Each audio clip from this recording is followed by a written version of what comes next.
तो सर क्या पढ़ना है? हाँ, आज पढ़ना सर हमें ट्रेड, यानी पिछले लेक्चर में हमने इंडस्ट्री के साथ कौन सी पढ़ लिया था, अच्छे तुमने नोटिंग भी कर ली थी, है ना। तो अगर मैं तुम्हें बोलूं सर ट्रेड किसके अंडर आता है, तो मैं आपको बताऊं तो भैया आप कहेंगे सर ट्रेड कॉमर्स के अंडर आता है। यानी कि जो हमने पिछले लेक्चर में पढ़ा था क्या, कॉमर्स। तो कॉमर्स के अंदर दो चीजें आती हैं। पहली चीज एक तो ट्रेड, जो आज हम पढ़ेंगे ना, छोटा टॉपिक है, और उसके अलावा क्या आता है सर, ऑक्सिलरी टू ट्रेड। क्या आता है सर, ऑक्सिलरी टू ट्रेड। ठीक है भैया, ट्रेड और ऑक्सिलरी टू ट्रेड। तो आज पहले बात कर लेते हैं सर ट्रेड क्या होता है। ट्रेड यानी ट्रेड ये होता है, बिल्कुल सिंपल सी बात भैया, जो आपकी गली के बाहर दुकान में सामान बेचा जा रहा है और हम वहां से अपना डेली यूज का सामान ला रहे हो, वो क्या कर रहा है, मैन्युफैक्चरिंग कर रहा है, ट्रेडिंग कर रहा है, ट्रेडिंग कर रहा है। ट्रेडिंग मतलब कि सामान पीछे से लिया और आगे बेच दिया, है ना, यानी खुद नहीं बनाता। एक दुकानदार सिर्फ क्या करता है सर, ट्रेडिंग करता है, सामान लेता है और बेच देता है। अगर मैं बोलूं कि ट्रेड क्या होता है, तो ट्रेड का मतलब क्या होता है, ट्रेडिंग का मतलब सामान लेके आके बेचना, तो ट्रेड का मतलब क्या हुआ, ट्रेड का मतलब भी तो यही हुआ, पीछे से बाय करना होलसेलर से और आगे सेलर को बेच देना। यानी कि ट्रेडिंग की सिंपल सेंस में बोलूं तो trading refer to buying and selling of goods and service. ठीक है ना, राइट। सामान लिया, सामान बेचा, और सर्विस ली, सर्विस आगे ट्रांसफर कर दी, बेच दी। ठीक है भैया, बात समझ में आ गई बात, इसे बोलते हैं सर ट्रेड। अब अगर मैं बात करूं सर ट्रेड के अंदर क्या आता है, तो ये डायग्राम बिल्कुल बढ़िया तरीके से एसआर के तुम्हारे सामने बनी रहा है सर। ट्रेड में दो चीजें होती है जो हम आगे वाले चैप्टर में, जो हमारी बुक भी है ना, राइट, उसमें हम बहुत डिटेल में पढ़ेंगे भी सर। फिलहाल समझते हैं सर क्या होता है। ट्रेड में दो चीजें आती हैं, एक तो एक्सटर्नल ट्रेड और एक इंटरनल ट्रेड। नाम से पता लग रहा है sir internal trade. Internal trade का मतलब सर, हाँ, जो देश के अंदर क्या कर रहे हैं हम, सेल और परचेज कर रहे हैं, उसे हम क्या बोलेंगे सर, हाँ, उसे हम बोलेंगे सर इंटरनल ट्रेड, उसे हम बोलेंगे इंटरनल ट्रेड। अच्छा तो बताओ, अगर इंटरनल ट्रेड इससे बोलेंगे तो बताओ एक्सटर्नल ट्रेड किसे बोलेंगे, बताओ। हाँ, यानी कि जो देश के बाहर से या तो खरीदा जा रहा है या देश के बाहर बेचा जा रहा है। यानी आप इसे हिंदी में लिखेंगे सर, कंट्री यानी देश के बाहर क्या कर रहे हैं आप, सेल कर रहे हैं, या फिर आप क्या कर रहे हैं, बाहर से, देश के बाहर सेल कर रहे हैं, या फिर आप क्या कर रहे हैं, हाँ, बाहर से इंडिया में सामान लाकर, है ना, राइट, इंडिया में गुड्स क्या कर रहे हैं सर, लाते हैं। अब मुझे बताओ, अगर मैं देश के बाहर, इंडिया से इंडिया के बाहर बेचता हूं, तो उसे हम क्या बोलते हैं सर, क्या बोलते हैं सर, एक्सटर्नल ट्रेड में एक्सपोर्ट। ठीक है ना। ऐसी बहुत साल पहले पिक्चर आई थी बदमाश कंपनी, वो शाहिद कपूर वाली थी, बहुत बड़ी पिक्चर है ना।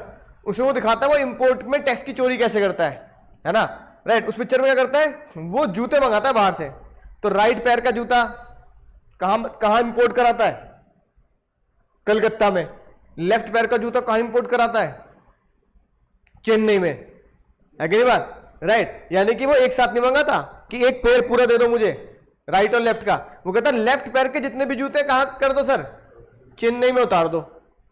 ठीक है ना। और लेफ्ट पैर वाले जूते क्या करते हो सर, कलकत्ता में उतार दो। ठीक है ना। फिर वो क्या करता है, फिर जब आप थोड़े बड़े हो जाओगे, सीए करोगे, तो आप एक लॉ पढ़ोगे, उसे बोलते हैं कस्टम लॉ। क्या बोलते हैं, कस्टम लॉ पढ़ोगे ना, इंपोर्ट एक्सपोर्ट का लॉ। उसमें लिखा है कि जो भी इंपोर्टर है, शाहिद कपूर क्या होता है उसमें, इंपोर्टर, जो भी इंपोर्टर है ना, सेक्शन 30 में लिखी है बात, सेक्शन 30 ऑफ कस्टम एक्ट में लिखी है, जो भी इंपोर्टर है, अगर उसका इंपोर्टेड सामान उसे पसंद ना आए, तो पैसा तो कहां दे चुका है, विदेश में दे चुका है।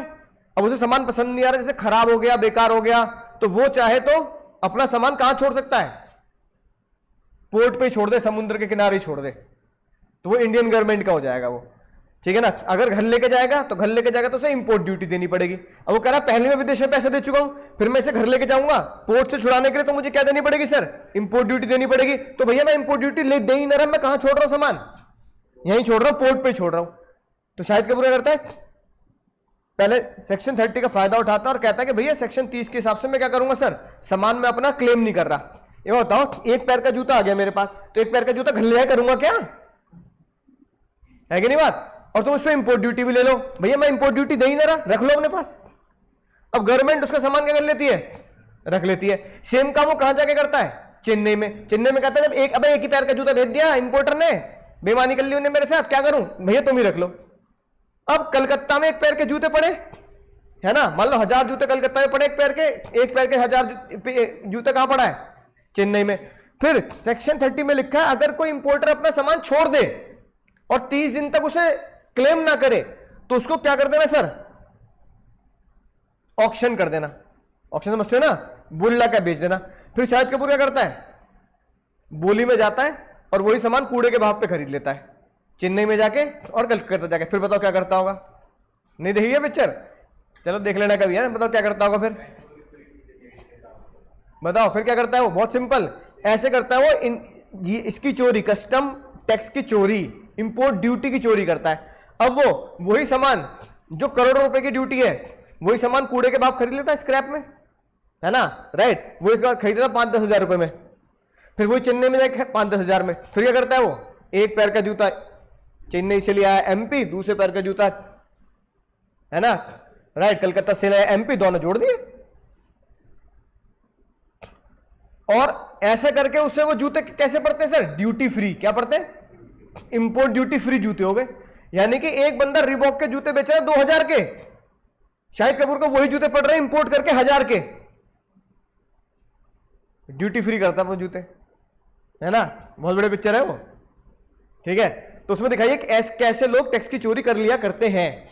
लेकिन वो दोनों ही काम, चाहे वो टैक्स की चोरी कर रहा हो, वो चोरी किसकी कर रहा है सर, इंपोर्ट ड्यूटी। किसकी चोरी कर रहा है सर, वो कस्टम ड्यूटी में जो चोरी करता है उसमें बोलते हैं इंपोर्ट ड्यूटी, यानी इंपोर्ट के ऊपर टैक्सेस।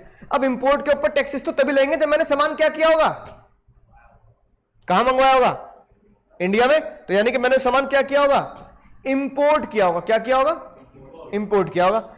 इसलिए इंपोर्ट को भी हम क्या बोलते हैं सर, एक्सटर्नल ट्रेड, क्योंकि वो देश के बाहर से चली होती है।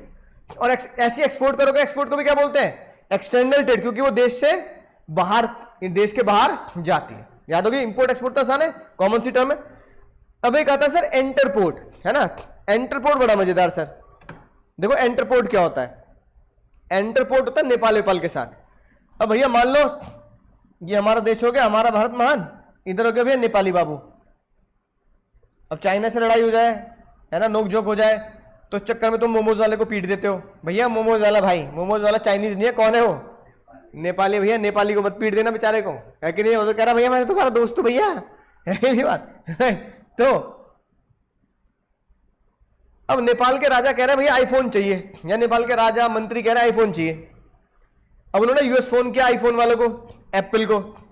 एप्पल वालों ने बोला कि भैया कहां भेजने हैं, नेपाल में। कह रहे नेपाल में कोई खरीदता है, अभी मोबाइल है, हम ना भेज रहे। ये तो बेइज्जती वाली बात है, क्योंकि नेपाल में इतने यूजर है ही नहीं आईफोन के। भाई आईफोन इतना महंगा आ रहा है कि नहीं बात। तो आप 10-15 हजार का मोबाइल ले रहे हैं, आईफोन मिल रहा है 1-1.5 लाख का, तो भैया नेपाल वाले कह रहे हैं भैया ये नहीं चल भाई, हम पे नहीं है भैया इतना पैसा।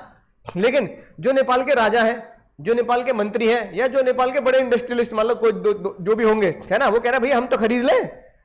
अब नेपाल वाले उनके देश में मोबाइल नहीं पहुंचा रहे, या तो वो विदेश जाए और मोबाइल खरीद के लाए। तो कह रहे भैया ठीक है, हमारी जनसंख्या कम, जनसंख्या में अमीर लोग भी कम मान लो, और उन अमीरों में भी बहुत सारे कम यूजर है किसके सर, आईफोन के। तो जिन लोगों का यूजर है हम मुझसे करते हैं इंडिया से मंगा लेते हैं, इंडिया तो हमारा दोस्त है। तो भैया इससे पहले कि भैया यूएस वाले बेइज्जती करे, वो इंडिया क्या करते हैं, इंडिया को ऑर्डर देते हैं, इंडिया को। ए भैया, ए पुष्पा यार हमें भी दे दो रे मोबाइल फोन, यार तुम यूज करते हो आईफोन। अब लेकिन एप्पल वाले क्या करते हैं, इंडिया को मोबाइल फोन देते हैं। तो हमने क्या किया, हमने एप्पल को ऑर्डर दिया, उन्होंने बताया नहीं। हमने कहा भैया इंडिया में चाहिए। अब भैया इंडिया में वो क्या हुआ सर, इंपोर्ट किया आईफोन, मान लो 1-1 लाख के आईफोन आए। फिर हमने सेम टू सेम आईफोन किसको चिपका दिए, नेपाल को चिपका दिए 1,20,000 में। हमने 20,000 रुपए कमा लिए।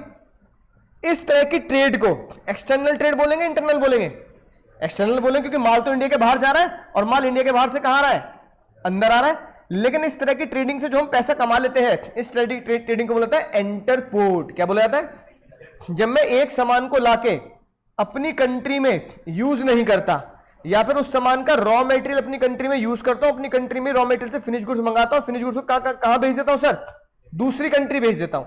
यानी import from one country and same product send to another country and it does not use your consume in India. Then such transaction is called entrepot. याद रहेगी बात, ठीक है। तो नेपाल वाला एग्जांपल याद रखेंगे कि नेपाल में अगर डायरेक्ट आईफोन नहीं जाता तो नेपाल को कौन सप्लाई करता है, और हम कहां से मंगा लेते हैं, क्योंकि यूएस और इंडिया का टाई अप है कि भैया यूएस इंडिया में इतने करोड़ लोग हैं, है कि नहीं बात, राइट। तो कुछ लाख मोबाइल बिक भी गए तो यूएस का तो फायदा ही है, ठीक है। तो बोलते हैं इंटरपोर्ट। तीनों टर्म समझ में आ गई सर। इंटरनल ट्रेडिंग बहुत सिंपल सी बात है, होलसेलर और रिटेलर दोनों ही शब्द तुम जानते हो। होलसेलर कौन होता है सर, जो भैया सामान इकट्ठा कर लेते हैं कहां से, फैक्ट्री से लाके। होलसेलर रिटेलर में एक डिफरेंस बताता हूं जो बहुत तगड़ा डिफरेंस है, जिससे हम पहचानते हैं सर यही होलसेलर रिटेल की बिल्कुल असली पहचान है। रिटेल वाला किसको बेचता है, ग्राहक को, लेकिन होलसेलर कभी ग्राहक को नहीं बेचता, होलसेलर रिटेल को बेचता है। लेकिन अगर मैं कहूं मुझे एक नजर में पहचानना है तो पता कैसे पहचानूंगा, होलसेलर के पास वन लाइन ऑफ प्रोडक्ट होता है मोस्टली, कितना, एक। यानी कि अगर एक बंदा फोन का होलसेलर है, मान लो फर्नीचर का होलसेलर, उसके पास क्या होगा सर, या एक बंदा होलसेलर है आईटीसी का, पतंजलि का, तो उसके पास आईटीसी का ही सामान होगा। लेकिन रिटेलर एक बंदा होगा जिसके पास सिंगल प्रोडक्ट नहीं होगा, कैसा होगा, तो इसके, और रिटेलर के पास क्या होता है सर, मल्टी प्रोडक्ट होते हैं। मल्टी क्या होते हैं सर, प्रोडक्ट होते हैं, ठीक है। तो होलसेलर पे वन लाइन प्रोडक्ट होता है, रिटेलर पे मल्टी प्रोडक्ट होता है। बात समझ में आ गई ना। होलसेलर सिर्फ एक ही तरह के प्रोडक्ट को रखता है, जैसे एसी का होलसेलर है तो उसके पास क्या मिलेंगे, सिर्फ उसके पास फ्रिज नहीं मिलने के मुन्ना, है कि नहीं बात, क्योंकि वो किसका होलसेलर है, एसी का। उसका फर्नीचर कुर्सी उर्सी नहीं मिलेंगी क्योंकि वो किसका होलसेलर है। लेकिन अगर एक इलेक्ट्रॉनिक रिटेल शॉप है तो उसके पास एसी मिल जाएगा, उसके पास टीवी मिल जाएगा, उसके पास मोबाइल भी मिल जाएंगे, उसके पास वॉशिंग मशीन भी मिल जाएगी, सब कुछ उससे प्रेस वगैरह मिल जाएगी, है कि नहीं बात, राइट। उसके पास फ्रिज मिल जाएगा, यानी वो इलेक्ट्रॉनिक का रिटेलर है। लेकिन जो एसी का होलसेलर उसके पास मोस्टली क्या मिलेंगे, एसी मिलेंगे। तो ये सबसे जबरदस्त पहचान होती है दो। एक तुमने पहचाना, होलसेलर कभी भी रिटेलर को माल नहीं, और होलसेलर कभी भी ग्राहक को माल नहीं बेचता। वो कहता है मेरे को एक ऑर्डर नहीं चाहिए, ये बता कितनी यूनिट भेजूं, 10 20 50, समझ में ना बात। और रिटेलर किसको बेचता है, ग्राहक को। ग्राहक 10 20 50 यूनिट लेता, कितनी यूनिट लेता है, वो एक ही लेता है। तुम एक ही मोबाइल खरीदोगे, एक ही एसी खरीदोगे, ज्यादा दो खरीद लोगे, लेकिन 50 एसी नहीं खरीदेंगे। दूसरी पहचान क्या है, होलसेलर जर्नली एक लाइन ऑफ प्रोडक्ट में ही डील करता है, retailer multi line of product पे डीलिंग करता है। समझ आ गई बात, राइट। अब देखो इसी डायग्राम को हम ऐसे याद कर लेंगे। इंपोर्ट क्या होगा सर, जब गुड्स और सर्विस कहां से आती है सर, फ्रॉम फॉरेन कंट्री, और उसे हम कहां कंज्यूम कर लेते हैं, बदमाश कंपनी शाहिद कपूर का एग्जांपल। एक्सपोर्ट क्या होता है सर, जब मैं सेल करता हूं goods and service from India to entrepot. समझो क्या होता है एंटरपोर्ट, ध्यान समझना, import of goods from foreign country and such goods is export to the another country. Example कौन सा लिख के आओगे एग्जाम में, यही नेपाल वाला एग्जांपल डायग्राम बना के लिख के आ जाना, और नीचे ये बातें लिख के आ जाना कि सर एंटरपोर्ट क्यों हुआ सर ये, तो नीचे क्या लिख दूंगा, नीचे क्या लिख दूंगा, इसके नीचे import of goods from USA and export of such goods to Nepal. This transaction is called entrepot. Entrepot याद रखिए ना बात, सिंपल सी सर। सर इंटरनेट ट्रेड में आसान सी बात है क्या सर, बोलो। हाँ सर, अपनी कंट्री के अंदर ही चलेगा ये, तो इसलिए इंटरनल नाम दिया।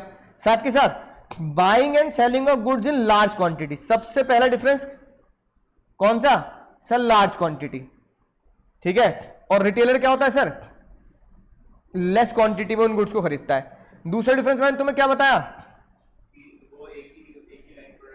हाँ ये दो क्या लिखी है बात, मैन्युफैक्चरर से लेता है और रिटेलर को बेचता है।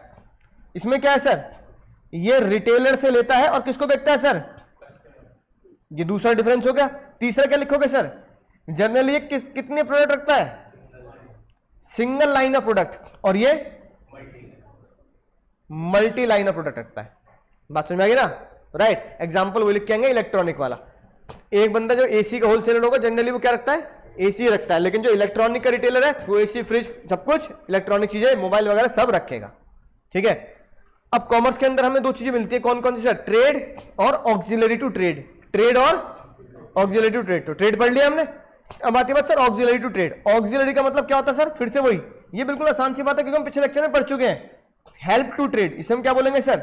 Help to trade. अच्छा बताओ, अगर हेल्प टू ट्रेड की बात करूं तो भैया बताओ ये क्या है और इससे क्या मदद होगी?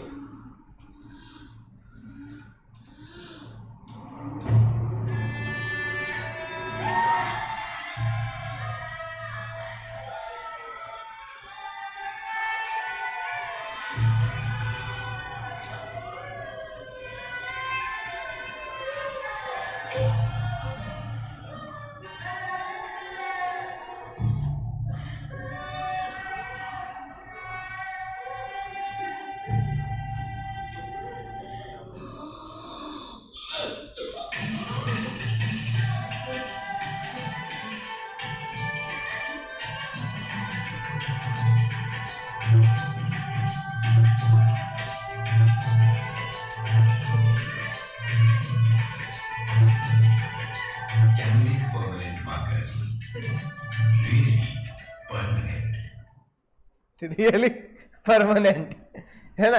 ऐड हमारे देश में बहुत बड़े बड़े बनते हैं, इतने बड़े ऐड दिखाया मैंने। अब ये बताओ, ये चाहे कैसा भी ऐड हो, फनी ऐड हो, तुम्हें मजा आया नहीं आया? ये बताओ इससे क्या सहायता हो रही है? बताओ। नहीं जिंदा तो हो गया ही नालायक। मैं कह रहा हूं ऐड किस चीज का, पहले बताओ।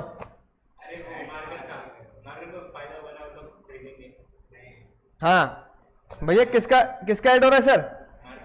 कैमलिन परमानेंट मार्कर, है कि नहीं बात? अब ऐड दिखाकर ये क्या बताना चाह रहे हैं? क्या कह रहे हैं सुनना?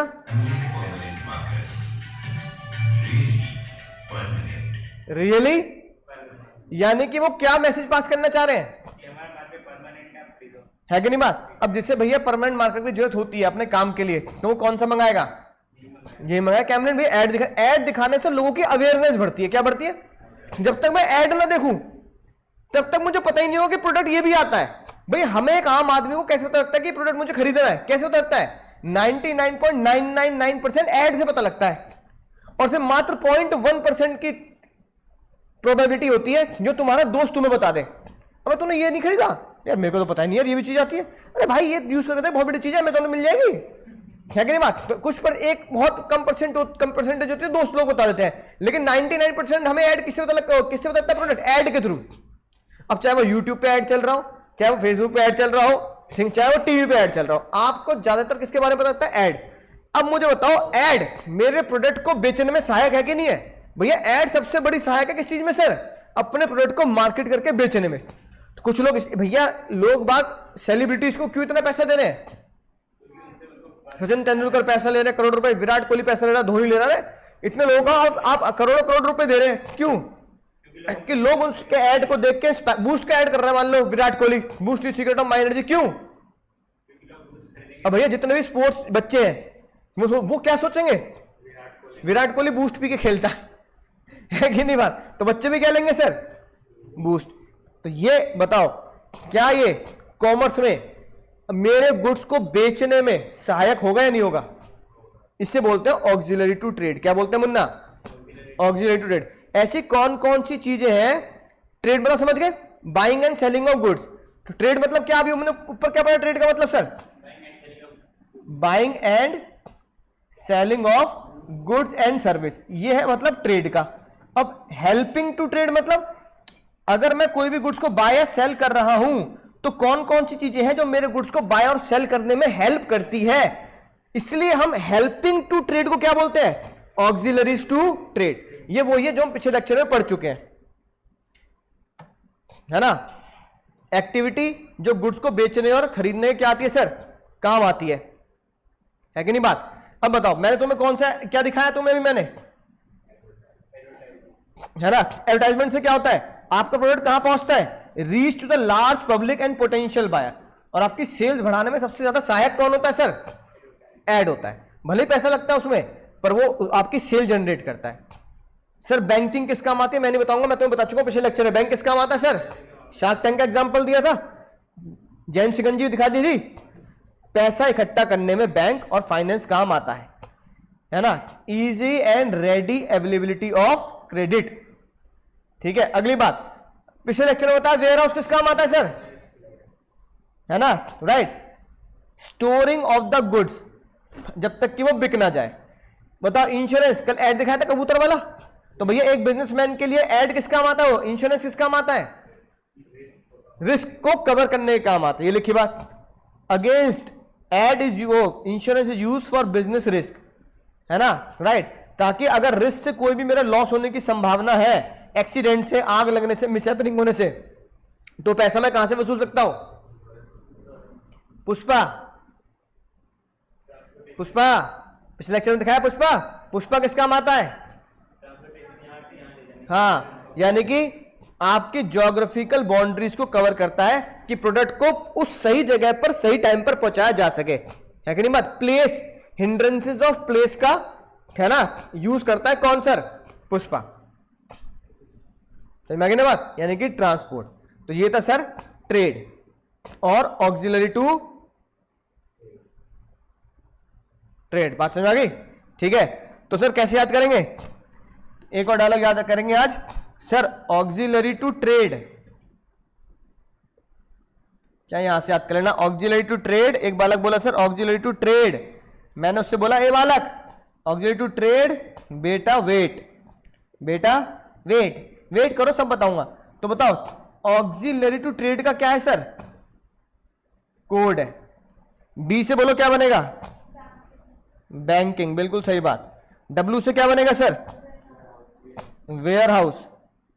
ए से क्या बनेगा सर, एडवर्टाइजमेंट। आई से क्या बनेगा सर, इंश्योरेंस। टी से क्या बनेगा सर, ट्रांसपोर्ट, हमारा पुष्पा है ना, ट्रांसपोर्ट। ठीक है, तो जल्दी से नोट करेंगे, ऑक्सिलरी टू ट्रेड बेटा वेट, ऑक्सिलरी टू ट्रेड बेटा वेट।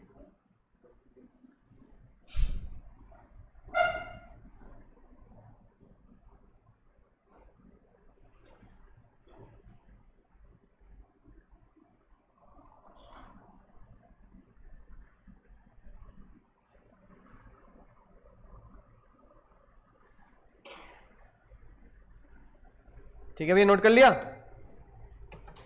बोलो समझ गए सर।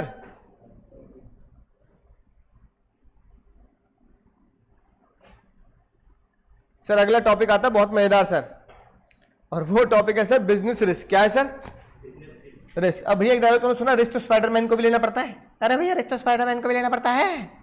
रिस्क, रिस्क क्या है सर मुझे बताओ, अब तुम पहले सिंपल बताओ रिस्क क्या है।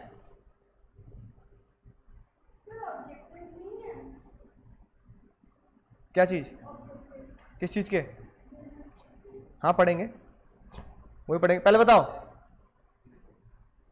रिस्क, बताओ रिस्क, ऑब्जेक्टिव सर है, क्या होता है बताओ रिस्क। हाँ रिस्क बताओ, जीवन में रिस्क किस बात का है, एक आदमी को रिस्क है अपनी जिंदगी होगी ना होगी, एक जिंदगी ना मिलेगी दोबारा, है ना। दूसरे को रिस्क है भैया मैं बीमार ना हो जाऊं। बिजनेसमैन को क्या रिस्क होगा, हाँ लॉस ना हो जाए बस, यानी लॉस ना हो जाए तो उसको बोलेंगे risk of incurring the losses, है कि नहीं बात। सबसे बड़ा रिस्क क्या है बिजनेसमैन को, कि भाई साहब लॉस ना हो जाए। इसको दूसरी भाषा में क्या बोल सकते हैं, इसको दूसरी भाषा में अगर उल्टा करके बोलूं तो क्या बोल सकता हूं, फेल टू अर्न प्रॉफिट। बात एक ही तो है। अगर मैं बोलूं कि भैया मुझे रिस्क है, भाई मेरा माल नहीं बिका तो लॉस हो जाएगा, रिस्क किस चीज का सर, लॉस ना हो जाए। इसी को उल्टा कर दूं तो क्या हो जाएगा सर, बोलो नो प्रॉफिट, है कि नहीं बात, एक ही तो बात है। तो रिस्क की डेफिनेशन क्या लिखेंगे आप, risk refer to the possibility that business fail to earn the profit और बिजनेस इनकर द लॉस। या तो बिजनेस प्रॉफिट को अर्न करने में दिक्कत या महसूस कर रहा है, फेल हो रहा है, या फिर बिजनेस क्या कर रहा है सर, लॉस ही इनकर कर रहा है ना। इसलिए बीच में और लगा है, ड्यू टू सम सर्कमस्टेंसेस जो मेरे कंट्रोल से बाहर है, जिसे मैं कंट्रोल कर ही नहीं सकता, है कि नहीं बात। रिस्क को मैं कंट्रोल नहीं कर सकता, रिस्क को क्या कर सकता हूं सर, मिनिमाइज कर सकता हूं। बात समझ में आ रही है, रिस्क को कंट्रोल नहीं करूंगा पर रिस्क को क्या कर सकता हूं सर, मिनिमाइज कर सकता हूं, घटा सकता हूं रिस्क को, लेकिन कंट्रोल नहीं कर सकता, है कि नहीं बात। अब भैया देखो मान लो आग लगने का रिस्क है, इसे मैं कंट्रोल नहीं कर सकता, पर घटा कह सकता हूं, नहीं कैसे घटा सकता हूं, अच्छी वायरिंग, अरे पानी डाल के मारेगा क्या, पूरी क्या था है कि नहीं। और अब बताओ कैसे कंट्रोल कर सकता हूं, अच्छी वायरिंग लगा के, दूसरा फायरिंग एक्सटिंग्विशर रख के, ऐसे तो कर सकता हूं, है कि नहीं बात, राइट बोलो। हाँ सर, ठीक है। तो भैया रिस्क को कंट्रोल कोई नहीं कर सकता, कोई बिजनेसमैन, हाँ, लेकिन उसको मिनिमाइज कर सकते हैं आप अच्छी चीजों का, सेफ्टी का इस्तेमाल करके। अब सर अगर बात करूं मैं बिजनेस के रिस्क कितने तरह के होते हैं, एक समझना ध्यान से। एक रिस्क होता है स्पेकुलेटिव और एक होता है प्योर रिस्क। एक स्पेकुलेटिव, प्योर, ध्यान समझना, स्पेकुलेटिव और प्योर रिस्क। स्पेकुलेटिव की सबसे खास बात है ये, equal chance of profit earn और लॉस, बिल्कुल इक्वल है, 50-50। सर 50-50 कैसे सर बताओ। अब भैया मैं मान लो कपड़ा बेचता हूं, तो बिल्कुल इक्वल चांस है किस चीज का, कपड़ा बिकेगा तो प्रॉफिट होगा, कपड़ा नहीं बिकेगा लॉस होगा। मैं भैया मिठाई बेच रहा हूं, मिठाई, ठीक है, बरसात का मौसम में, गाना गाते हैं बरसात के दिन आए, मैंने घेवर ही घेवर बनाया, घेवर ही घेवर। क्या बनाया सर मैंने, आजकल घेवर ही बन रहे मिठाई की दुकान पर। अब मैंने भैया घेवर बनाए, और तुम्हें पता है मिठाई की एक्सपायरी डेट होती है, रसगुल्ले की एक्सपायरी डेट होती है भैया 2-4 दिन।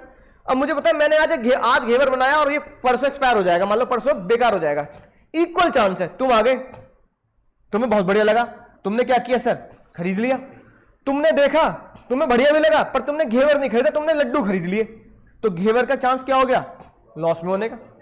तो इक्वल चांस है बिकने का और लॉस होने का। यानी पेरिशेबल नेचर में बहुत शॉर्ट टर्म में होता है, और जो गुड्स पेरिशेबल नेचर के नहीं होते जैसे कपड़ा, तो उनके लिए अवधि थोड़ी क्या हो जाती है, लंबी हो जाती है।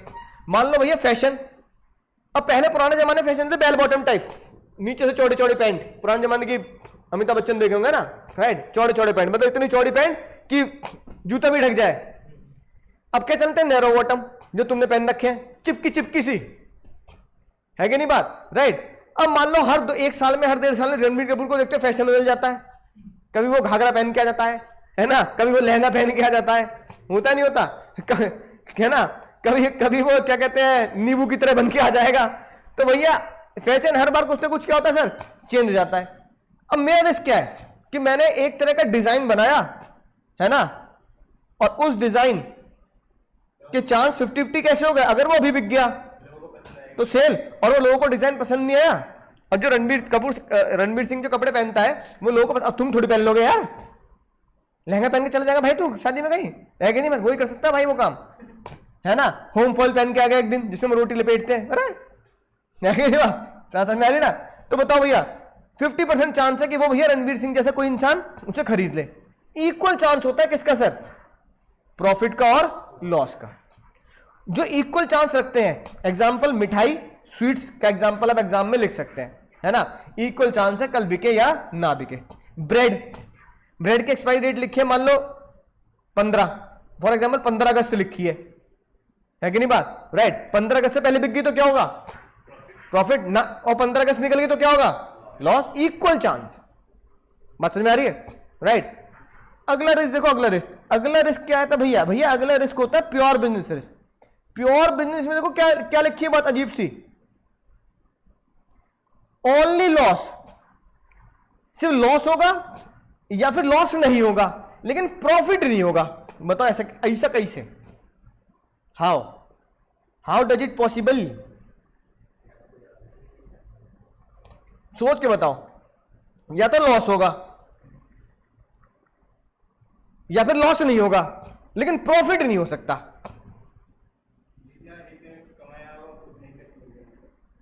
बोलो, हाँ ना, और इससे भी अच्छा है, चलो ठीक है, मान लीजिए इससे भी बढ़िया एग्जांपल तुम जानते हो सर,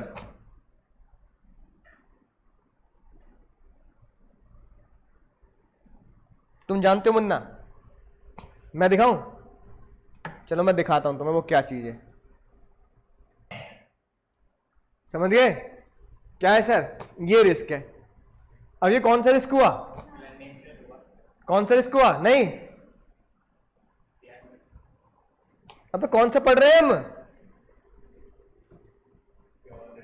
प्योर रिस्क।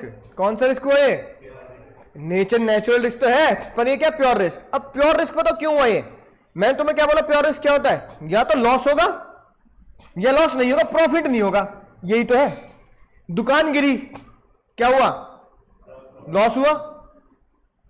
दुकान नहीं गिरी, क्या हुआ? लॉस नहीं हुआ। क्या दुकान ना गिरने से प्रॉफिट हो गया? भाई प्रॉफिट तो जब होगा ना तू माल बेचेगा, दुकान ना गिरने से प्रॉफिट हो जाएगा क्या? कोचिंग है अपनी, कोचिंग एज इट इज है, बढ़िया है, कैसे प्रॉफिट हो जाएगा? कोचिंग में प्रॉफिट जब होगा जब क्या होंगे, हम पढ़ाएंगे, है कि नहीं बात? राइट। तो बताओ या तो लॉस होगा या लॉस नहीं होगा, लेकिन कभी भी प्रॉफिट नहीं हो सकता। अच्छा इसमें फिर कांजीलाल मेहता क्या करते हैं सर?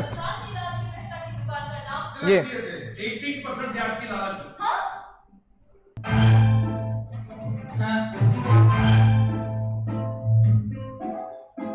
है कि नहीं बात? क्या कराते हैं?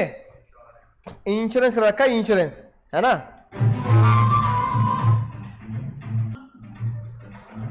क्या कराते हैं सर वो? इंश्योरेंस। तो इंश्योरेंस इसको कवर करता है, कौन से रिस्क को? चाहे वो प्योर रिस्क हो, चाहे वो कैसा भी रिस्क को, रिस्क को कवर करता है। अब देखो ऐसे दूसरा एग्जांपल क्या हो सकता है भैया?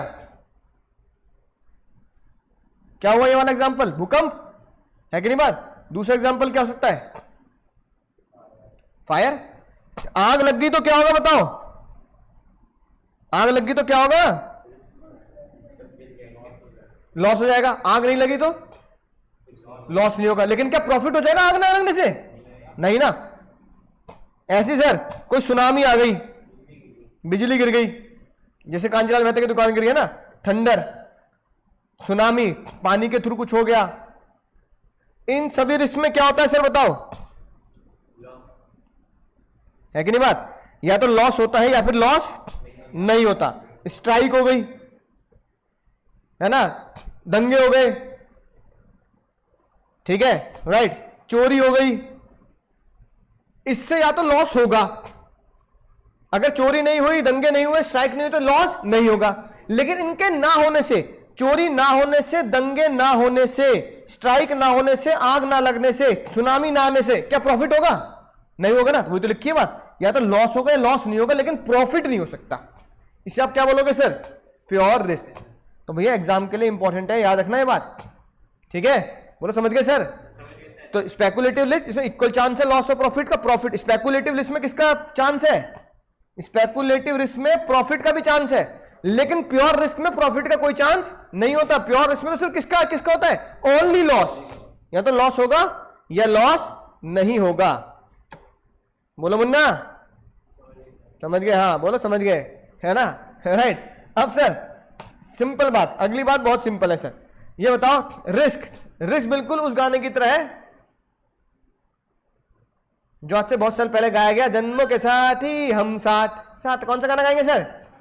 रिस्क और बिजनेस यही गाना गाते हैं क्या? हम साथ साथ, यानी पार्ट एंड पार्सल। रिस्क और बिजनेस क्या है सर? साथ साथ है।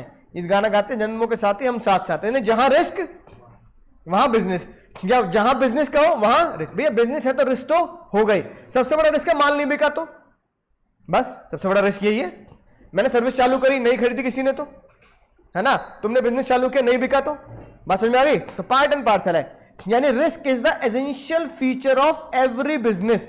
रिस्क हर बिजनेस के साथ क्या होता है सर? जुड़ा होता है। बिजनेस चाहे छोटा हो, बगल में हमारे चाय वाले भैया कह रहे हैं ज्यादा 1000 रुपए का सामान लिया है, मैं गैस ले लिया, चूल्हा ले लिया, चाय पत्ती ये लिए और 1-2 लीटर दूध ले लिया। रिस्क तो नहीं भी, ना बिकी तो दूध तो खराब हो जाएगा, है कि नहीं बात? और चाय बिल्कुल नहीं बिकी कई दिन तक तो पता लगा चीनी बेकार हो गई, पत्ती बेकार हो गई, है कि नहीं बात? तो चाहे बिजनेस छोटा हो बड़ा हो, ये फर्क नक्को रहे, ये फर्क नक्को। क्या होना चाहिए? रिस्क तो हमेशा रहेगा ही रहेगा, राइट। दूसरा सर, रिस्क हमेशा किसका होता है सर? जिस चीज के बारे में आप क्या नहीं कर सकते? कैलकुलेट या प्रिडिक्ट नहीं कर सकते, अनफोर्सीन है वो। कांजीलाल मेहता को पता था कि उसकी दुकान ही गिरेगी। जापान में सबसे ज्यादा भूकंप आते हैं, तो किसी को पता था भूकंप से मेरी ही दुकान गिर जाएगी, है कि नहीं बात? राइट। किसी कहीं आग लग गई मान लो, किसी को पता था कि उसी कहीं आग लगेगी, है कि नहीं बात? राइट। तो रिस्क क्या है सर? अनफोर्सीन सर्कमस्टेंसेस होता है। सर कैसे? किसी को पता था कि जिसके यहाँ भैया माल चोरी हो गया, चोरी रात, हमने न्यूज में देखा रात को लोग चोरी करके ले गए, तो पता था उसके यहाँ चोरी होगी? नहीं ना। सबसे पहला रिस्क ह्यूमन रिस्क है क्या सर? स्ट्राइक और थेफ्ट। या फिर किसका रिस्क है सर? दंगे का, है कि नहीं बात? राइट। जैसे एक चीज जो किसी ने सोची नहीं होगी, इतनी बड़ी कंपनी में ऐसा हो सकता है। आज से कई साल पहले ठीक है सर, ये हो गया मारुति के साथ। गुड़गांव में हरियाणा के मानेसर में मारुति सुजुकी इंडिया के प्लांट में हुई हिंसा और एक GM की कथित हत्या के मामले में बताओ, प्लांट के जनरल मैनेजर को मार दिया। गिरफ्तार लोगों की तादाद 97 पहुंच गई है। रविवार को हरियाणा पुलिस ने 6 और कर्मचारियों को गिरफ्तार किया है और इनमें से 5 आरोपियों की पेशी आज होगी, जबकि एक को कल ही मजिस्ट्रेट के सामने पेश कर दिया गया, जिसे 14 दिनों की न्यायिक क्या लिखा है नीचे? हिंसा बोले तो हिरासत में भेज दिया गया। रियॉट्स, दंगे। मानेसर प्लांट अब भी बंद है और अंदर बाहर सुरक्षा के कड़े इंतजाम हैं। बताओ, प्लांट ही बंद कर दिया जब मैन्युफैक्चरिंग होती थी। पूरा इंतजाम के और हर तरह से हमने फोर्स लगाई हुई है, कोई किसी प्रकार की दिक्कत नहीं आई है ना आएगी। और हमारी फोर्स बिल्कुल एक्टिव है, बढ़िया ड्यूटी देगी और किसी तरह की कोई दिक्कत नहीं आने देंगे। प्रॉपर हमने डीएसपी से अपने प्रॉपर जो जिम्मेवार है वो समझदार है, हमने ड्यूटी रखी है। अवनीश देव की मौत हो गई और 100 से ज्यादा लोग ने हुए बवाल में। ऐसा दर्द है कि बुधवार को प्लांट में हुए बवाल में ऐसा विभाग के जनरल मैनेजर अवनीश देव की मौत हो गई और 100 से ज्यादा लोग घायल हुए थे। कंपनी ने एक बार फिर से दावा किया है कि वो जल्दी नए हालात से उबर जाएगी और कामकाज पर कोई खास असर नहीं पड़ेगा। इस बीच मारुति वर्कर्स यूनियन ने घटना को मैनेजमेंट के साथ साथ सरकार की भी चूक कहा है। एक साल में 4 बार प्लांट बंद हो। बताओ, ये बताओ कैसा रिस्क है? बताओ, जनरल मैनेजर को मार दिया, ठीक है, प्लांट बंद कर दिया, पूरी गाड़ियां तोड़फोड़ कर दी, जला दी, प्लांट जला दिया। बताओ किस चीज का रिस्क है सर ये? आप इस को क्या बोलोगे मुन्ना? ह्यूमन रिस्क है कि नहीं? और क्या पता था लोग इतने भड़क जाएंगे कि किसी को मार देंगे। बताओ, वर्कर ही मार देंगे अपने बॉस को, है कि नहीं बात? तो स्ट्राइक, दंगे, थीफ। दूसरा रिस्क कैसा होता है sir? Business asset price change, कि भैया क्या हो गया sir? Change in price and change in government policy. जैसे सबसे बढ़िया एग्जांपल क्या है सर जो दुनिया में सबको समझ में आ गया सर? क्या? लॉकडाउन। गवर्नमेंट की पॉलिसी चेंज हो गई, बंद हो गए बेचारे, टूरिज्म बंद हो गया, रेस्टोरेंट बंद हो गए, ठीक है ना। अगला रिस्क कैसा होता है सर? नेचुरल जो दिखाया कांजीलाल मेहता का, फ्लड हो गया, अर्थक्वेक आ गया। और कुछ और रिस्क हो सकते हैं, कैसे सर? जैसे भैया डॉलर और रुपए में एक्सचेंज रेट बदल गया तो मेरा इंपोर्ट सामान महंगा हो गया, है ना। देखते हो डॉलर रुपए की जो लड़ाई चलती रहती है। पॉलिटिकल डिस्टर्बेंस, ठीक है, जैसे कि भैया मेरी कंपनी, पॉलिटिकल पार्टी मेरी कंपनी को सपोर्ट नहीं करती। जैसे यूपी में आज से कई साल पहले की बात बता रहा हूं आपको, यूपी में रिलायंस के पेट्रोल पंप खुले फिर बंद करा दिए गए। उस टाइम पे सरकार थी मायावती गवर्नमेंट, मायावती की सरकार थी, है कि नहीं बात? तो उन्होंने क्या किया, जितने भी रिलायंस के पेट्रोल पंप थे, रिलायंस के पेट्रोल पंप क्या कर दिए सर? बंद करा दिए। तो यानी कि रिलायंस, यूपी गवर्नमेंट की जो सरकार थी मायावती की, है ना, बीएसपी, बहुजन समाज पार्टी, उनको वो सपोर्ट नहीं करती किसको? रिलायंस इंडस्ट्रीज को, है कि नहीं बात? राइट। तो पॉलिटिकल डिस्टर्बेंस अगर है, ठीक है, बहुत ज्यादा इंटरफेयर करते हैं मेरे बिजनेस के साथ पॉलिटिकल पार्टी, तो उससे भी क्या होगा? मेरे बिजनेस में रिस्क है, बंद करा देंगे ना। तो पूरे यूपी में रिलायंस के पेट्रोल पंप बंद कर दिए। फिर उसके बाद बीजेपी गवर्नमेंट जब आई ना, फिर खोले गए। तो बीजेपी गवर्नमेंट क्या करती है? रिलायंस को सपोर्ट कर देती है। मायावती सरकार क्या करती है? रिलायंस को सपोर्ट नहीं करती थी, ठीक है। ये सारे रिस्क हैं जो बड़े अनफोर्सीन है, जिनका अंदाजा लगाना मुश्किल है, पर रिस्क तो है ही। तो पहला क्या पढ़ा सर? रिस्क क्या है सर? बोलो। रिस्क पार्ट एंड पार्सल है। दूसरा रिस्क जो होता है हमेशा अनफोर्सीन, जिसके पता नहीं होता, उस सर्कमस्टेंसेस से जन्म लेता है। जैसे मारुति वाला प्लांट, ये जो मैं तुम्हें लाइव एग्जांपल दो, लाइव एग्जांपल भैया, ये लाइव एग्जांपल एग्जाम में लिखने के लिए देता हूं मैं तुम्हें, है ना, राइट। जो मैं तुम्हें ऐड दिखा रहा हूं, जो मैं दिखा रहा हूं, इस तरह के एग्जांपल आप बनाओ जैसे मारुति का, तो ये एग्जांपल लिख देना, फ्यू इयर्स बैक लिख देना। हालांकि घटना 2012 की है, तो चाहे सकते हैं फ्यू इयर्स बैक रिवॉर्ड्स कर दिए किसने? एम्प्लॉय ने, तो लिख सकते हो आप एग्जांपल, ठीक है। अब ये बताओ अगली बात, बिल्कुल डायलॉग बहुत फिट बैठता है, higher the risk higher the profit. जितना आप रिस्क लोगे उतना प्रॉफिट होगा। खासकर ये स्टेटमेंट चलती है शेयर मार्केट में। कहां चलती है सर? शेयर मार्केट में। जितना आप रिस्क लेते हैं उतना ही आपको प्रॉफिट के चांस होता है, उतना ही बड़ा लॉस होने के चांस भी होते हैं। लेकिन भैया दुनिया में कहा जाता है जो रिस्क लेता है वही आगे बढ़ता है, जिसने रिस्क नहीं लिया वो क्या हुआ? वो सिंपल जिंदगी जीता है। जो रिस्क लेता है वो आगे क्या कर सकता है? अपने आप को आगे प्रॉफिट में ज्यादा प्रॉफिट कमा सकता है एज कंपेयर टू अपने कंपटीटर। तो प्रॉफिट डायरेक्टली रिलेट होता है रिस्क के, यानी रिस्क और रिवॉर्ड एक साथ चलते हैं। जितना ज्यादा आप रिस्क लेंगे उतना ज्यादा प्रॉफिट कमा सकते हैं। शेयर मार्केट इसका बेस्ट एग्जांपल है कि नहीं बात? राइट, ठीक है ना। तो शेयर मार्केट इसका बेस्ट एग्जांपल है। अब जैसे मैं तुम्हें बताऊं, लोग कहने लगे भैया कोरोना आया कोरोना आया कोरोना आया, है ना, राइट। तो भैया शेयर मार्केट में सब क्या हो गए, सारे शेयर क्रैश हो गए, ठीक है। अब एक शेयर जो मैंने खुद खरीदा था वो था अडानी एंटरप्राइज का। पता कितने रुपए खरीदा था मैंने? 50 रुपए में, 50 से 100 में खरीदा था, और इसे मैंने 150 में बेच दिया था। पता है कब? 2020, मात्र कुछ ही साल में। कितने का चल रहा है? अगर आपके पापा ने रिस्क लेना पड़ता है, सोचता शेयर के दाम ना बढ़ते, यही रह जाते 50-100 में, तो आपको लगता है इतने साल 2-3 साल हो गए शेयर के दाम नहीं बढ़े, रिस्क है ना। आपको थोड़ी स्टडी करनी पड़ती है। अडानी एंटरप्राइज यानी कि एनर्जी कंपनी है, एनर्जी के शेयर फ्यूचर में बढ़ेगा, है ना, राइट। हाइड्रोजन के शेयर फ्यूचर में बढ़ेंगे, आईटी के शेयर फ्यूचर में बढ़ेंगे। मैंने 100 शेयर लिए और तभी के तभी बेच दिए 30-40 रुपए के प्रॉफिट में। अगर आपके पापा ने अडानी ईएनटी के उस टाइम पे 1 लाख रुपए लगाते, कब सर? मार्च में। कब लगाते सर? अगर मार्च 2020 में आपके पापा सिर्फ 1 लाख रुपए लगाते तो आज आपके पिताजी के पास कितने पैसे होते? 28 लाख रुपए। कितने होते? यानी 1 लाख रुपए कितने बन गए मात्र 2-3 साल में? 28 लाख। कितने गुना रिटर्न हो गया? सोचो कितने गुना, कितने मल्टीपल में रिटर्न हो गया। दुगना रिटर्न तो जब होता है जब 100 रुपए 1 लाख के 2 लाख हो जाते। भाई 1 लाख के 30 लाख हो गए, 300 गुना, है ना, 3000 गुना रिटर्न हो गया एक तरीके से अगर देखो तो। सोचो अगर तुम पिताजी को छोड़ो, तुमने लगा दिए होते अपने बर्थडे के जोड़ जाड़ के कहीं से 5000 रुपए 10,000 रुपए, तुम्हारे 10,000 रुपए आज 3 लाख रुपए होते। तुम्हारे खुद के 10,000 रुपए जो तुमने अपने बैंक में बर्थडे के जोड़ रखे होंगे, 10,000 रुपए के तुम साल में कपड़े वगैरह और ये मोबाइल वगैरह और ये खरीद लेते हो। अबे तुमने मोबाइल लिया 10,000 रुपए का मोबाइल, अगर ये मोबाइल ले लेते तुम 10,000 रुपए का और अडानी के शेयर ले लेते ईएनटी के, तो 10,000 रुपए का जो तुमने मोबाइल ले लेके ईएनटी के शेयर ले लिए होते ना ये अडानी के, तो इससे तुम आईफोन खरीद लेते। वो 10,000 रुपए आज कितने हो गए? 3 लाख रुपए हो गए। और मोबाइल कितने का बिक जाएगा तुम्हारा? 10,000 का। कितने का बिक जाएगा? 2,000 का भी ना बिक रहा 2020 के बाद अब। लेकिन इक्विटी शेयर खरीद के कितने खरीद लेते?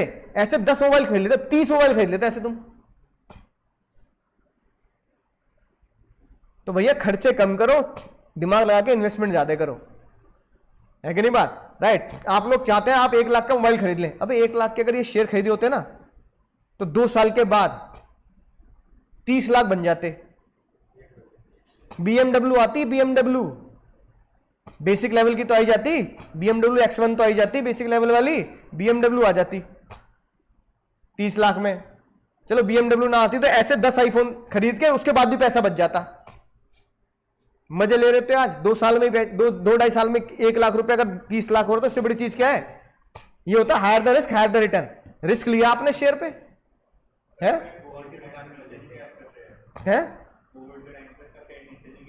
हाँ गया था, तभी खरीदना था ना। और क्या, इन्वेस्टमेंट का टाइम होता है, हर टाइम इन्वेस्टमेंट का नहीं होता,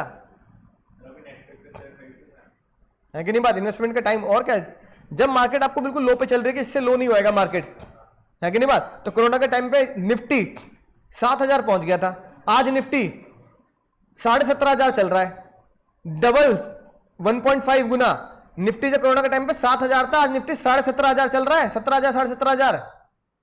सोचो तब ये शेयर कितने का था? 50 रुपए का मैंने लिया था, 50-60 रुपए का मैंने खुद, और 150 में बेच दिया। चलो 100 का भी लिया हो तो भी 150 में बेच दिया, है कि नहीं बात? तो मैंने 10,000 रुपए लगाए थे, 15,000 रुपए बेच दिए। वो 10,000 आज कितने हो जाते अगर रखे रखता तो? लगा लो तो 3 लाख हो जाते, है कि नहीं बात? 1 लाख रुपए 30 लाख हो जाते। जितने का मोबाइल है ना भाई, उससे पैसे कितना गुना हो गया? ये होता है रिस्क। रिस्क और रिवॉर्ड यही फेवरेबल होता है। हाँ कुछ शेयर ऐसे भी हैं जो मैंने 100 के खरीदे, जैसे यस बैंक, और वो 12 रुपए चल रहा है। मैंने यस बैंक खरीदा था 100 रुपए का 2017-18 में, आज वो चल रहा है 12 रुपए का, क्योंकि यस बैंक में फ्रॉड हो गए थे। तो ये रिस्क है, ये रिवॉर्ड है कि नहीं बात। तो भैया रिस्क और रिवॉर्ड प्रॉफिट, मैं तुम्हें समझाना चाह रहा हूं भैया कि जिंदगी में खर्चे मत करो, इन्वेस्टमेंट करो। इन्वेस्टमेंट आज अगर तुम खर्चा करके 2 साल गिनोगे तो 2 साल के बाद जो तुम्हारा इन्वेस्टमेंट का रिटर्न होगा ना, तो आज के तुम 10 मोबाइल खरीद लोगे। तुमने वो मोबाइल एक सैमसंग का 10,000 का लिया होता, लिया तुमने, बेकार कर लिया लेके। अगर वही 10,000 रुपए कहां लगा दिए होते, अडानी एनटी में लगा दिए होते, तो 30 लाख रुपए, मतलब 3 लाख रुपए में 2 लाख तुम्हारी जेब में भी होते और 1 लाख का आईफोन भी होता। तो आज तुम आईफोन यूजर होते with 2 lakh rupees your saving. IPhone भी है और सेविंग भी है, सोचो। और यहां तुम्हारे मोबाइल ने तुम्हें कितना रिटर्न दे दिया, 1 रुपया नहीं दे रहा तुम्हारा मोबाइल, तुम्हें खा रहा है वो पैसा आउटडेटेड होते होते, है कि नहीं बात। ठीक है भैया, रिस्क लेना सीखो, शेयर खरीदना सीखो, इन्वेस्टमेंट करना सीखो मार्केट में, राइट। बैंक में 1 लाख रुपए डालते आप 2-3 साल में कितने होते, 1,10,000, 1,12,000, 30 लाख हो गए। 30 लाख आज, 30 लाख 1 लाख रुपए। और जिसने 10 लाख डाले होते तो 3 करोड़। पिताजी ने अपनी जमा पूंजी 10 लाख रुपए जीवन की अगर अडानी एनटी में डाल दी होती तो पिताजी को आज नौकरी करने की जरूरत नहीं थी, नौकरी पे रख लेते किसी और को कि भाई मेरे 10 लाख रुपए कितने बन गए, 3 करोड़ रुपए बन गए, 3 करोड़। सोचो बैंक कितना ब्याज दे देता कि नौकरी नहीं करनी पड़ती पिताजी को, आज बैंक से इतना ब्याज आ जाता एफडी का, राइट। तो अब जो गलती पिताजी ने करी वो तुम मत करो।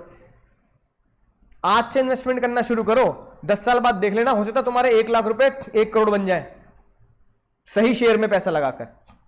बात समझ में आ रही है। तो ये मोबाइल खरीदना, फालतू खर्चे करना, ये सब कम कर दो भाई, पैसा बचाओ, इन्वेस्टमेंट करो। तो आज से 10 साल के बाद होता तुम्हें नौकरी ना करनी पड़े, इतना पैसा तुम ऐसे जनरेट कर लो, मजे ले रहे हो आराम से जीवन में, सो गाड़ी में कोई दिक्कत नहीं, ट्रैवल करो। क्योंकि पैसा कहां से आ रहा है, आ तो रहा है इक्विटी से पैसा इतना। मान लो 2 साल पहले 3 साल पहले 10 लाख रुपए लगाए होते तो 3 करोड़ हो गए होते। तो नौकरी की जरूरत क्या पापा को, जितना नौकरी से मिल रहा होता है एफडी का ब्याज आ जाएगा, है कि नहीं बात। 15-20 लाख रुपए का, तो जरूरत क्या जॉब की। ठीक है, तो भैया मैं हमेशा स्टूडेंट को बताता हूं भाई फालतू खर्चे करना बंद कर दो, इन्वेस्टमेंट करो और फिर 10 साल बाद मजा लो, 10 साल बाद मजा लो, फिर कुछ करने की जरूरत नहीं। फिर तुम्हें जॉब वॉब ढूंढना, पापा क्या काम करूंगा जिंदगी में, क्या रह गया मेरी जिंदगी में, कुछ नहीं, टेंशन ही नहीं। क्योंकि मुझे पता है अगर ऐसा तुक्का लग गया किसी भी शेयर में तो भाई 1 लाख के 30 लाख बनेंगे, 10 लाख के 3 करोड़ बन जाएंगे। सर पर मुझे क्या डिसाइड करना पड़ेगा, डिग्री ऑफ रिस्क, कि मैं कितने हद तक रिस्क ले सकता हूं। पापा कह रहे हैं 1 लाख रुपए, पागल हो रहा है। अच्छा पापा 10 तो कर दो। पापा कह रहे चल तेरे कहने पे 10,000 लगा दिया, पर 1 लाख ना लगाऊंगा, डूब गया तो शेयर, है कि नहीं बात, राइट। तो आपको डिग्री आपको डिसाइड करनी है, ठीक है, कि आपके पिताजी 10 लाख लगाने के लिए तैयार है या 10 लगाने के लिए 10,000 लगाने के लिए तैयार है। लेकिन एक बात ध्यान रखना, बिजनेस के साथ रिस्क तो इन्वॉल्व है, छोटा बिजनेस है छोटा रिस्क, बड़ा बिजनेस है तो बड़ा रिस्क होता है। मतलब बात समझ में आ गई सर। तो अडानी ईएनटी वो शेयर है जो मेरी आंखों के सामने 1 लाख का 30 लाख हो गया, मेरी आंखों के सामने, क्योंकि मैंने खुद इन्वेस्ट करा था इस शेयर में, लेकिन मैंने इसे बेच दिया 150 रुपए होते ही। रख लेता तो आज वो मेरे 10,000 रुपए 3 लाख रुपए होते, है कि नहीं बात। 2,90,000 बैठे बैठे बिना मेहनत के इनकम, है कि नहीं बात, राइट। अब सर कारण क्या है रिस्क के, एक तो मैंने बताया कांजीलाल मेहता वाला नेचुरल, कौन कौन थे सर, अर्थक्वेक, फ्लड, है ना, राइट, इससे बिजनेस को लॉस होता है। अच्छा अगला मैंने तुम्हें क्या बताया सर, मारुति का प्लांट दिखाया, क्या है सर ये, ह्यूमन रिस्क, कैसे सर, हाँ दंगे प्रसाद, स्ट्राइक, रियॉट्स, ये दंगे। तो कौन सा एग्जांपल लिखेंगे, मारुति मानेसर प्लांट, गुड़गांव का प्लांट, ठीक है। अगला सर रिस्क देखो, कौन सा रिस्क सर, इकोनॉमिक रिस्क। अब बताओ इकोनॉमिक रिस्क क्या होगा सर, बोलो। हाँ किसी भी तरीके से, है ना, आपका प्राइस एकदम से क्या हो गया सर, जैसे सबसे बुरा पता किसका गिरा, हाँ श्रीलंका की इकोनॉमी डाउन हो गई, हमारे देश में बुरी तरह से होता है। कौन सा शेयर गिरा, पेटीएम। पेटीएम पता कितने का लॉन्च हुआ था आईपीओ, 2100 रुपए का, कितने का सर? 2100 रुपए का।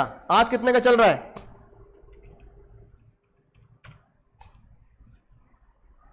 800 के आसपास का। 50 रुपए बढ़ा हुआ है कि नहीं बात? देखो तुम, राइट। जोमेटो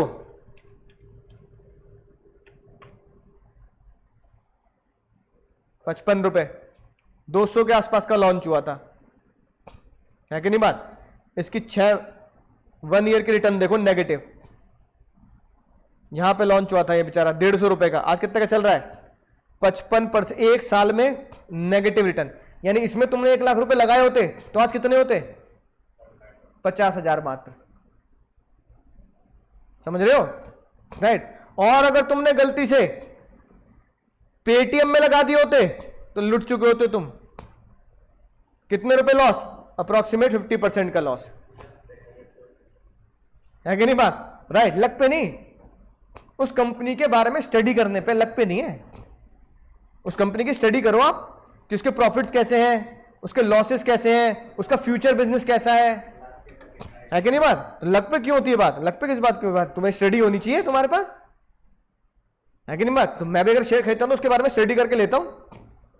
अब मैंने पिछले साल शेयर लेते टाटा मोटर्स, क्योंकि टाटा मोटर ही इंडिया में किसका फ्यूचर है? ईवी का। मैंने पता कितने का टाटा मोटर? 130 रुपए का। क्योंकि टाटा मोटर ही क्या है सर? नहीं 130 सर, 230 का लिया। इलेक्ट्रॉनिक व्हीकल में सबसे ज्यादा कौन चलने वाला है सर? टाटा मोटर्स। तो मुझे पता था, मैंने पढ़ लिया था कि टाटा मोटर इंडिया में फ्यूचर है इलेक्ट्रॉनिक व्हीकल का। मैंने 200 के आसपास का शेयर लिया। कितने का चल रहा है आज? 450 का। 200 या 250 का लिया होगा तो 200 रुपए प्रॉफिट में चल रहा है मेरा शेयर एक। अभी भी 250 का लिया ना, 250 का शेयर कितने का हो गया? 450। तो 200 रुपए प्रॉफिट में चल रहा है शेयर, एक शेयर। अब तुम्हारी कैपेसिटी कितनी लेने की? तुम्हें 100 लेने या 1000 शेयर लेने या 10,000 शेयर लेने? तुम्हारे पे जितना पूंजी है वो लगाओ। तो भाई लक नहीं है ये, सिर्फ क्या है? आपकी स्टडी है कि फ्यूचर किसका है। फ्यूचर इलेक्ट्रॉनिक व्हीकल्स का है। फ्यूचर किसका है? फ्यूचर नेचुरल रिसोर्सेज का है। फ्यूचर किसका है? हाइड्रोजन का है। तो उस कंपनी के शेयर खरीदो जो फ्यूचर में काम है। फ्यूचर किसका नहीं है? ऑयल का। तो ऑयल के शेयर खरीदना बेकार है, समझ ना बात? राइट, ठीक है। ये इकोनॉमिक रिस्क। तो ये हो गया इकोनॉमिक रिस्क की भैया इकोनॉमिकली मेरे शेयर पे क्या असर पड़ेगा या मेरे बिजनेस पे क्या असर पड़ेगा। और बताओ, और इकोनॉमिक में कौन सा हो सकता है सर? सर कंपटीटर की पॉलिसी। जैसे 2 दुनिया के बेस्ट कंपटीटर हैं, कोक एंड पेप्सी, कि कंपटीटर की क्या पॉलिसी है कि नहीं बात? बोलो, बात समझ में आ रही ना? Right. Change in price and preference of the consumer. सबसे बेस्ट एग्जांपल है कंज्यूमर की प्रेफरेंस। पता कब बदल गई? जब मैगी को 2016 में क्या हुआ सर? बहुत तगड़ा लॉस हुआ। बताओ मैगी के साथ क्या हुआ सर? मैगी बैन हो गई, याद आ रहा है? तो मैगी किसका प्रोडक्ट है सर? ये मैगी बैन हो गई। देखो आग भैया, मैगी के पैकेट खरीद खरीद के लोगों ने आग लगा दी। मैगी के अंदर लेड की मात्रा ज्यादा थी 2015 में। मैगी खत्म भैया, बच्चे बेचारे आग लगा रहे हैं। यानी कि एक ऐसी मात्रा, एक केमिकल की ऐसी मात्रा जाती है जो ह्यूमन को क्या देता है सर? नुकसान देता है ह्यूमन उसको, है ना? राइट। तो भैया अब लोगों ने बैन कर दिया, मॉम ऑन मैगी बैन। भैया मैगी बैन हो गई 2016 में। मैगी को जिंदगी में पहली बार, मैगी किसका प्रोडक्ट है सर? नेस्ले का। जिंदगी में पहली बार मैगी को 2016 में लॉस हुआ, जिंदगी में पहली बार, है कि नहीं बात? मैगी को पहली बार। देखो Nestle estimate to have hit 450 crore and destroy over इतने 500 करोड़ का लॉस हुआ उस टाइम पे मैगी को। क्यों? कंज्यूमर ने क्या किया सर? कंज्यूमर ने क्या किया? ये लिखा Nestle estimate to have take hit the 450 crore loss. Reason, consumer ने उनका प्रोडक्ट खरीदना क्या कर दिया सर? बंद कर दिया। समझ में आ रही बात? सोचो इसको। ये रिस्क किस चीज का है सर? ये रिस्क किस चीज का दिखाया मैंने तुम्हें? भाई एग्जाम्पल साथ लिख से ना, भगवान के लिए जो एग्जाम्पल दे रहा हूं ना, ये एग्जाम में लिख के आने, प्रैक्टिकल एग्जाम्पल है। और बीएसटी में अगर 100 में से 100 लाने हैं तो एग्जाम्पल कौन से देने हैं? Real life example. ये है consumer preference. Maggi loss is due to consumer preference, लोगों ने मैगी खाना छोड़ दिया, खत्म बात। और अदर रिस्क कौन से होंगे सर? पॉलिटिकल डिस्टर्बेंस, जैसे मैंने बताया यूपी के petrol pump shut down by Mayawati government, exchange rate dollar महंगा हो गया, इंटरेस्ट रेट बैंक ने क्या किया सर? लोन का ब्याज क्या बढ़ा दिया सर? इंटरेस्ट रेट बढ़ा दिया। और सबसे खतरनाक चीज, टैक्स में अमेंडमेंट आ गई, जीएसटी में अमेंडमेंट आ गई। जैसे भैया मेरा प्रोडक्ट है ना, अगर मैं अपना प्रोडक्ट तुम्हें दिखाऊं तो मेरा एक प्रोडक्ट है जो मैं 12th की बुक बेचता हूं, है ना, राइट। कहां पे सर? मेरी 12th की बुक जाती है मेरी अमेजॉन से। अब ये पता है, नाम भी आ गया, देखो मेरा ऊपर ही आ रहा है, राइट। अब ये मेरी बुक है जो 12th में बच्चे जो यूट्यूब वगैरह से पढ़ लेते हैं, है ना, तो वो यहां से मंगाते हैं। अब बुक्स जो है, सबसे अच्छी बात क्या है? कलर्ड बुक है वैसे तो पूरी, इसलिए थोड़ा सा प्राइस 700-750 रुपए। अब ये जो बुक है, अब अगर बुक देखोगे आप तो ये जो बुक है इस पर सर क्या नहीं है? इस पर टैक्स नहीं है। पता है कौन सा? जीएसटी नहीं है। अगर कल को सरकार ये बोल दे कि बुक्स की सेल पर क्या लगेगा, तो मेरे किताब के प्राइस महंगे होंगे सस्ते होंगे? अगर महंगे होंगे तो बच्चा बेचारा खरीदने में दर्द महसूस करेगा, खुशी महसूस करेगा? दर्द महसूस करेगा, नहीं करेगा, राइट। अब ये दर्द उसे जब मिलेगा जब टैक्स का रेट बढ़ जाए या टैक्स एप्लीकेबल हो जाए, यानी कि किताबें, स्कूल के बैग, स्कूल की ड्रेस, खाने पीने की बेसिक चीजें, रोटी और आटा दाल चावल, इन पे क्या नहीं होता? टैक्स नहीं होता। लेकिन अगर चेंज आ जाए, टैक्स में अमेंडमेंट आ जाए, तो उसके ऊपर क्या लगेगा सर? जीएसटी लग जाएगा। और जीएसटी लगने से क्या होगा सर? महंगा हो जाएगा। तो ये रिस्क हुआ नहीं हुआ? तो मैं इस रिस्क को किस में लिखूंगा? अपनी किताब के रिस्क को किस में लिखूंगा सर? अदर में बजट अमेंडमेंट। अदर में क्या सर? Budget amendment. बात समझ में आ रही मुन्ना? ठीक है, राइट। और सर रिस्क समझ में आ गया? टोटल एग्जाम्पल नोट कर लिए सारे? मारुति का, मैगी का, कोका कोला, पेप्सी, ये सारे रियल लाइफ एग्जाम्पल है जो तुम्हें एग्जाम में लिख के आने हैं सर। और सर ठीक है, एक और बात पढ़ लेते हैं जल्दी से, क्योंकि बहुत छोटी सी बात है। किसी भी बिजनेस को अगर आप स्टार्ट करोगे तो किसी बिजनेस को स्टार्ट करने से पहले आपको कुछ बातों का ध्यान रखना है ना। शायद ये एनसीईआरटी में है कि नहीं है? आ नहीं रहा? चलो कोई बात नहीं, हो सकता किसी स्कूल में आए किसी स्कूल में ना आए, तो अपना फर्ज है पढ़ लेते हैं ना। तुम्हारे स्कूल में जाए तो इसके स्कूल में आ जाए, ठीक है। बहुत सिंपल सा टॉपिक है, सुनना ध्यान से। किसी भी बिजनेस को स्टार्ट करने से पहले मुझे क्या दिमाग में रखना है? सबसे पहले चूज करो बिजनेस कौन सा स्टार्ट करूं। सबसे पहले ये चीज है कि नहीं भैया? ये बताओ, कपड़े का बिजनेस स्टार्ट किया, फूड बिजनेस स्टार्ट किया, चलने के चांस है कि नहीं है? लेकिन तुम कह रहे हो अगर मैं प्लास्टिक का बिजनेस स्टार्ट करूंगा तो क्या होगा? उड़ी जाएगा, ऐसे हो जाएगा अंतरात्मा, देवा देवा उठा ले उठा ले। क्यों? पता लगा कल को प्लास्टिक बैन कर दिया और कल को हर तरह की प्लास्टिक बैन कर दी, तो पता लगा क्या होगा? भैया ये भी किसके आ रहे हैं सर? प्लास्टिक बैन हो गई, फिर ना रिमोट आ पा रहे ना खिलौने आ रहे, बच्चे भी कह रहे हैं भैया कैसे खरीदे, क्या क्या खरीदे, क्या खेले। तो प्लास्टिक बिजनेस रिस्क है कि नहीं है? राइट। लेकिन कपड़ा चल गया तो मजा आ जाएगा, फूड चल गया तो और मजा आ जाएगा, क्योंकि फूड में सबसे ज्यादा मार्जिन होता है। या दाल मखनी जो तुम रेस्टोरेंट में जाके 250-500 रुपए की खा लेते हो, दाल मखनी है कितने की, बनेगी कितने की? 50-100 रुपए की, है कि नहीं बात? फूड बिजनेस सबसे ज्यादा फायदा होता है अगर चल गया तो, है ना, राइट। फिर आपको डिसाइड करना है स्केल कितना रखूं, यानी फैलाऊं कितना। स्केल बोले तो प्रोडक्ट कितने रखूं और ब्रांचेस कितनी रखूं, ये आपको डिसाइड करना है। एंटरप्रेन्योर नीड टू डिसाइड कि वो बिजनेस को कहां कहां फैला सकता है। एक ब्रांच खोलनी है, 2 ब्रांच खोलनी है। सबसे जबरदस्त चीज क्या है सर बिजनेस के लिए? सबसे जबरदस्त बोलो सर, बोलो रे मुन्ना। सर लोकेशन, लोकेशन के बिना कुछ नहीं है सर। अब तुमने भैया अपनी दुकान खोल ली जंगल में, तो मोगली तो आया खरीदने, जंगल जंगल में चली है पता चला है, चड्डी बहन के फूल गाना गाते हुए मोगली आएगा।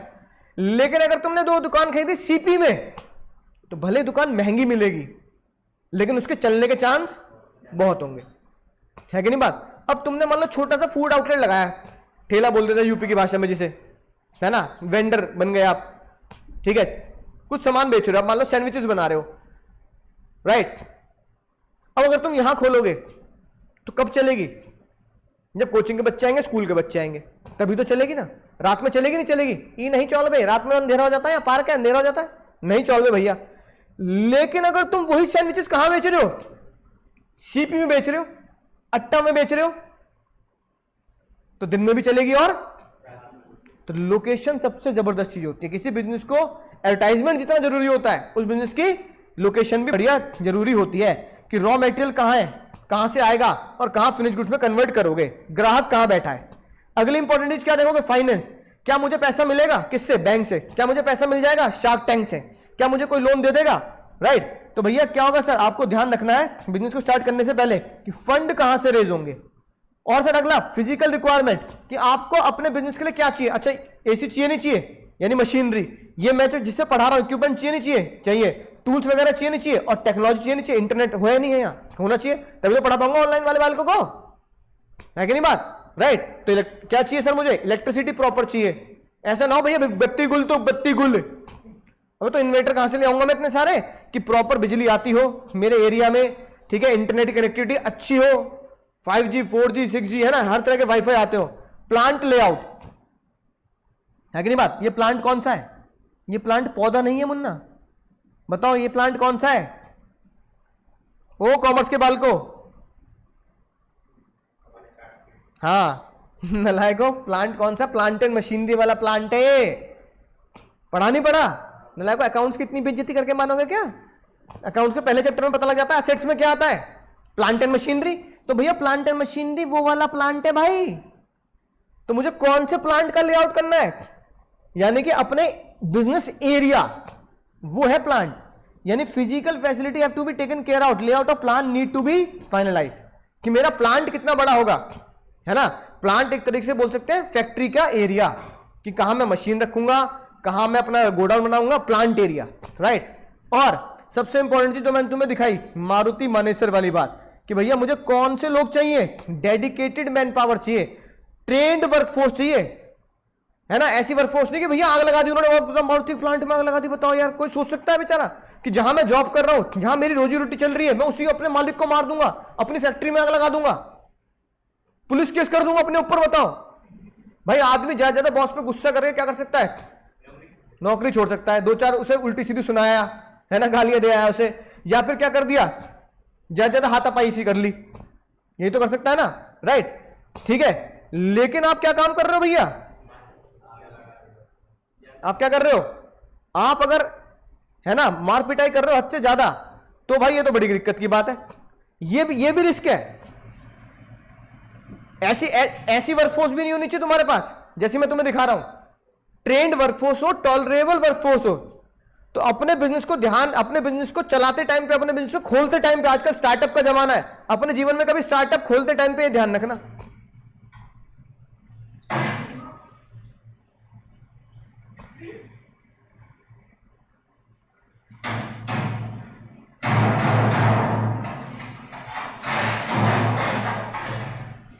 क्या है भाई ये?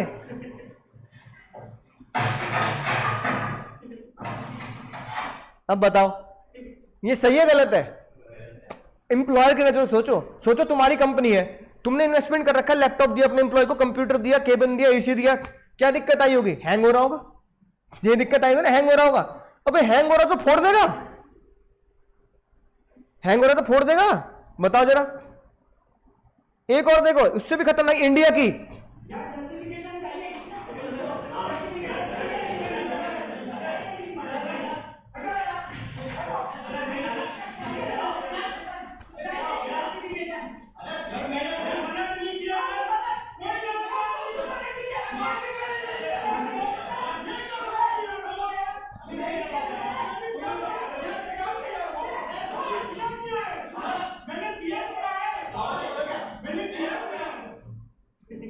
हम बताओ यार, अभी बताओ। ये लो जस्टिफिकेशन चाहिए, ये ले पट। भाई तुम ऐसी वर्कफोर्स को रखोगे क्या? बताना यार, कोई भी कंपनी चाहेगी क्या? तुम भैया ऑफिस में काम करने आ रहे हो, मान लो ठीक है, बॉस ने जस्टिफिकेशन मान लिया, तो बॉस को कूट दोगे क्या? दंगे दूर की बात भाई, ये चीज भी क्या है, गलत है। कंप्यूटर फोड़ दिया, बात समझ में आ रही है? इसलिए भैया बिजनेस स्टडीज पढ़ना जरूरी है, क्योंकि बिजनेस स्टडीज में तुम्हें बताया जाता है कि भैया जब भी क्या करोगे, जब भी अपना स्टार्टअप खोलो जिंदगी में, तो क्या याद रखना, ट्रेंड वर्कफोर्स होनी चाहिए, कंपिटेंट वर्कफोर्स होनी चाहिए। ऐसे नहीं जरा सी बात पर लड़ाई झगड़ा कर दिया, भैया कंप्यूटर हैंग हो रहा है, ये अब भट्ट दे नहीं, अब है कि नहीं, बात मार दिया। अब बताओ ये सही है गलत है? सर सरासर गलत है कि नहीं बात? सर उसके बाद अगर आपने ये किया है सर काम, तो आपको क्या करना पड़ेगा अब सर? टैक्स की प्लानिंग। जैसे टैक्स की प्लानिंग कैसे करोगे सर? आपको टैक्स लॉ पढ़ने पड़ेंगे। अभी तुम्हें कौन सी बताई मैंने पिक्चर, बदमाश कंपनी बताई नहीं बताई?